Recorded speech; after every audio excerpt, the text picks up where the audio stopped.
বাংলাদেশ ও নেপালের পর জেনজিদের তীব্র আন্দোলনের মুখে প্রধানমন্ত্রীর পর সম্প্রতি ক্ষমতাচ্যুত হন মাদাগাস্কারের প্রেসিডেন্ট আন্দ্রি রাজোয়েলিনা। এরপর গত শুক্রবার দেশটির নতুন প্রেসিডেন্ট হিসেবে দায়িত্ব নেন ক্যাপসাট নামক সামরিক শাখার কর্নেল মাইকেল রান্দ্রিয়ানিরিনা। তার দাবি, মাদাগাস্কারের সাধারণ মানুষের আহ্বান তাকে ক্ষমতা নিতে উদ্বুদ্ধ করেছে।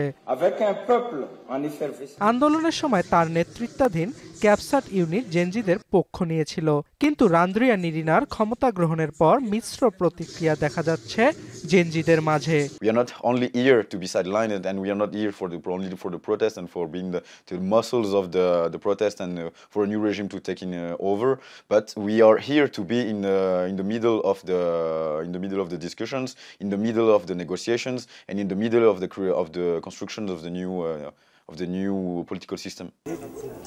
দেশটির আগামী নির্বাচনে অংশ নিতে জেনজিরা প্রস্তুত বলেও জানান ইলিয়ট।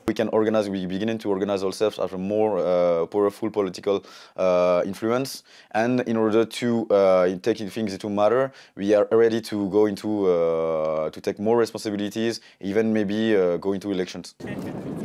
বিশ্বব্যাংকের তথ্য মতে 1960 সালে ফ্রান্সের কাছ থেকে স্বাধীনতা লাভের পর 2020 সাল পর্যন্ত মাদাগাস্কারের মাথাপিছু জিডিপি 45% কমে গেছে।